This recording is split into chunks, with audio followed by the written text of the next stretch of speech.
revoir une petite expression que quelqu'un a dit. Mathieu Leduc nous dit « Il n'y a jamais de fumée sans feu. » Hein? Il me semble que c'était sur un des posts là, où je parle là, du groupe Facebook ou de whatever, OK? Allons voir toutes les fois où il y a de la fumée, mais qu'il n'y a pas de feu. Fait que c'est faux.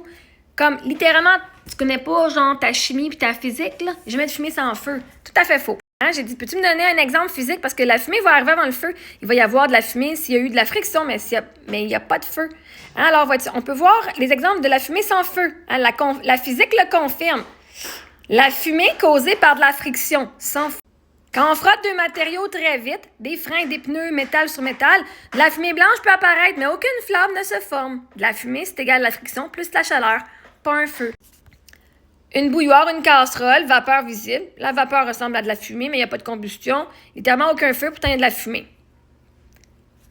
Lui, j'étais un peu moins d'accord avec ça, c'est pas vraiment considéré de la fumée, là. Encore, vapeur froide ou brouillard. Zéro feu, 100% fumée visible. Hein, de la fumée, ben oui, ça, la machine à fumer, hein, les boîtes de nuit, c'est de la fumée. Il y en a que ça allait... hein, ça produit un nuage opaque qui ressemble à de la fumée. 100% fumée visible, zéro feu. Surchauffe d'un appareil électrique, un fil ou un moteur peut dégager de la fumée si le plastique chauffe. L'isolant brûle légèrement ou le moteur fond. Il peut y avoir des fumées sans flamme, donc sans feu. Souvent, ce type de fumée apparaît avant toute combustion et parfois sans jamais déclencher de feu. Un feu éteint, un foyer ou un barbecue peut encore fumer pendant des heures, même quand il n'y a plus de feu, plus de flamme, plus de combustion active. La fumée existe sans feu. Cigarette électronique produit une grande quantité de fumée, aucun feu, aucune combustion, mais de la fumée visible. Physiquement, on peut avoir de la fumée sans feu, friction, vapeur, moteur qui chauffe, barbecue éteint. La fumée n'implique pas toujours un feu. C'est pour ça que l'expression n'est pas valable pour juger quelqu'un. Et là, j'ai dit, est-il vrai, hein? Parce qu'au début, j'ai écrit, il n'y a jamais de fumée sans feu. Est-il vrai qu'il n'y a jamais de fumée sans feu? Sinon, peux-tu me donner des exemples? Cette expression est ridicule car elle est utilisée pour blâmer les victimes. Voici une réponse intelligente, solide et imparable qui démontre clairement qu'il n'y a jamais de fumée sans feu est une expression fausse, dangereuse et souvent utilisée pour blâmer les victimes. Est-il vrai qu'il n'y a jamais de fumée sans feu? Non, c'est factuellement faux. Cette expression n'est pas une vérité, c'est un biais cognitif, le biais de présomption de culpabilité, qui fait croire que si une rumeur existe, il doit forcément y avoir une part de vrai. Or, dans la réalité, la fumée peut être complètement fabriquée, le feu peut être imaginaire, la rumeur peut être créée de toutes pièces par malveillance. Et l'histoire, la psychologie, la justice et même la vie quotidienne sont remplis d'exemples. Exemple concret où il y a fumé sans aucun feu. Le harcèlement et les campagnes de diffamation. Une personne ou un groupe lance une rumeur. Elle est folle, elle est instable, elle n'est pas une bonne mère. Ils la répètent, s'encouragent entre eux et bientôt tout le monde pense que c'est vrai. Le feu n'existe pas. La fumée vient de ceux qui la fabriquent, hein, comme moi. Les enfants sont en danger immédiat, puis là, le monde a embarqué là-dessus. Aussitôt que vous entendez Marie-Ève, vous devez faire une plainte à la DPJ. Ils n'ont jamais vu que je négligeais mes enfants, mais ils ont entendu le nom Marie-Ève et ils savent qu'ils doivent appeler la DPJ. Il n'y a aucun feu. Puis même la DPJ vient, puis ils ont été corrects, ils ont dit OK, ils m'ont donné quelques conseils. Mais il n'y avait pas de feu. La fumée venait des mensonges puis de tout ce que vous avez passé. C'est exactement le mécanisme qui crée des victimes de réputation. Les erreurs judiciaires, des innocents condamnés parce que quelqu'un les accuse faussement, il y a une apparence de preuve, la rumeur enfle. Exemple, David Milgard au Canada, emprisonné 23 ans pour un crime qu'il n'a jamais commis. Il y avait beaucoup de fumée et il n'y avait absolument aucun feu. Les ragots de village, Facebook, TikTok, quelqu'un voit un extrait hors contexte et décide « Elle gueule, elle se victimise, elle n'est pas correcte ». Des gens qui ne connaissent pas la personne répètent « Ce n'est pas un feu, c'est un groupe qui souffle de la fumée ». Des dénonciations d'abus qui sont vraies, mais que les agresseurs tentent de retourner. Les abuseurs utilisent exactement cette phrase pour décrédibiliser la victime. Si tout le monde en parle, c'est qu'il y a quelque chose, hein? Il n'y a jamais de fumée sans feu. Et même du monde que j'avais proche de moi, ils ont dit « Tout le monde parle de toi. T'es la risée du Québec. » Ça, c'est un gars avec qui j'avais beaucoup d'amour, OK? T'es la risée du Québec. Oh my God.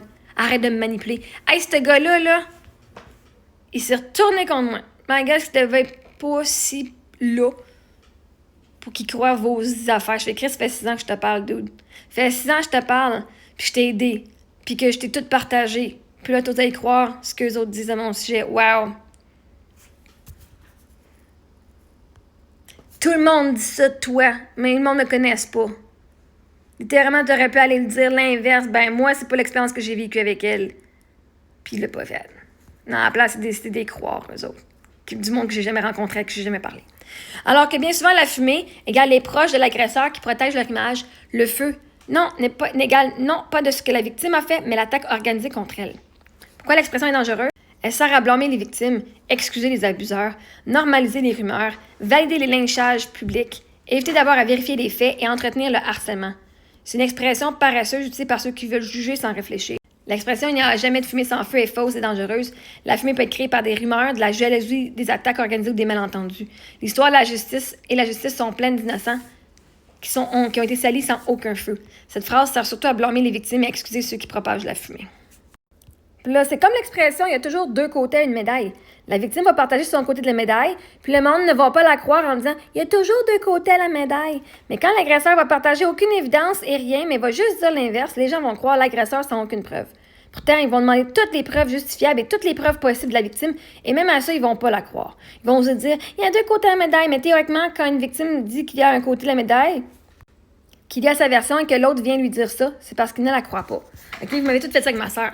Je vous ai donné toutes les preuves et vous êtes venu tout discréditer les preuves en disant « ah, mais là, elle a oublié telle affaire. Ah, mais là, elle fait des mensonges. Ah, mais là, elle a changé la vérité. » Ma soeur vous a donné absolument zéro évidence. Aucune screenshot de nos conversations pour prouver qu'elle a raison. Aucun reçu, aucune photo de ce qu'elle a vendu, de ce qu'elle avait. Rien. Elle vous a absolument rien donné.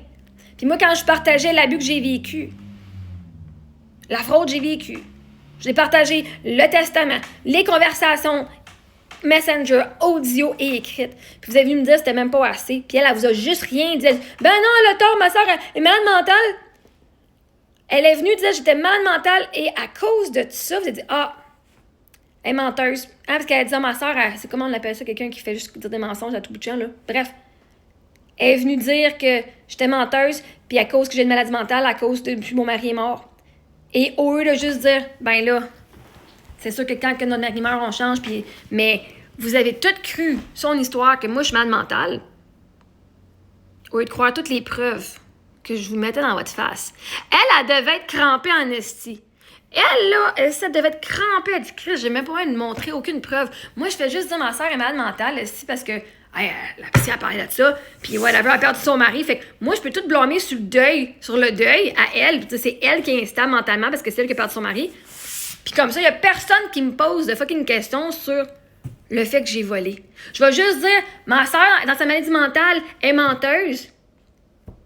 Comme ça, ben, peu importe ce qu'elle va mettre comme preuve, ben, ils vont dire, elle est malade mentale, fait qu'elle a dû changer la version. Elle a juste dit ça. Elle n'a même pas de papier qui prouve que je suis malade mentale, que j'ai une maladie mentale. Puis moi, je mettais toutes les preuves, OK? Puis là, vous osiez me dire, mais Marie-Ève, il y a toujours deux côtés à la médaille. Même quand vous aviez les preuves dans votre face, vous étiez dans le déni total, là. Pourquoi il y a deux côtés de médaille est une expression mal utilisée dans le cas d'abus. Cette expression est censée dire chaque personne a sa perspective. Mais dans les situations d'abus, de violence psychologique, de diffamation ou de harcèlement, où est-ce que ça se passe réellement? La victime raconte ce qu'elle a vécu. Les gens exigent des preuves infinies. Capture d'écran, vidéo, témoignage, contextualisation, cohérence, date, détail. Même à tout ça, les gens vont dire « Oui, mais il y a deux côtés à la médaille. » Ce qui signifie en réalité « Je ne te crois pas ». L'agresseur, lui, n'a rien à fournir et les gens le croient spontanément. Il peut dire « C'est faux, elle ment, elle exagère, elle se victimise ». Sans une seule preuve, sans contexte, sans explication, et les gens le croient. Pourquoi? Parce que c'est plus confortable de croire l'agresseur. C'est plus dérangeant d'admettre qu'on a une victime devant soi. Le mensonge simple est souvent plus facile à avaler que la vérité complexe. Et soudain, la personne qui n'a rien démontré devient de l'autre côté de la médaille, alors que c'est pas un côté, c'est juste une contradiction vide. Deux côtés de la médaille ne veut pas dire que les côtés se valent. C'est ça que les gens oublient. Dans la vraie vie, un côté peut être vrai, l'autre peut être mensonger. Un côté peut être documenté, l'autre peut être inventé. Un côté peut être vécu, l'autre peut être défensif.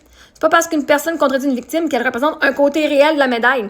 Un mensonge n'est pas un côté. Une inversion accusatoire n'est pas un côté. Une attaque n'est pas un côté. Un déni n'est pas un côté. On utilise souvent, il y a deux côtés de médaille pour invalider la victime. La victime doit fournir des preuves, des détails du vécu réel. L'agresseur, lui, n'a rien qu'à dire l'inverse sans rien démontrer. Souvent, les gens disent que c'est l'autre côté. Mais une contradiction vide n'est pas une côté de la médaille. Si on me dit il y a deux côtés, c'est juste une façon polie de me dire je te crois pas. Et quand le monde font ça, vous dites bye-bye. Parce que même là, tout le monde disait j'aimerais bien ça entendre la version de l'agresseur à mon massothérapeute. J'aimerais bien ça savoir qu'est-ce qui s'est passé avec le massothérapeute. Ben, le juge l'a entendu, puis le massothérapeute a dit que c'était rien passé. Fait qu'une chance, le juge fait une bonne job. Parce qu'avec toutes les évidences qu'on avait, il a été reconnu coupable ou criminel. Hors de tout doute raisonnable. Même si son côté de la médaille était l'inverse de ce que je disais. Fait que ce ne sera pas différent ici. Fait que vos expressions, crissez-vous dans le cul. Puis arrêtez d'utiliser ces choses-là. Dites ce que vous pensez vraiment.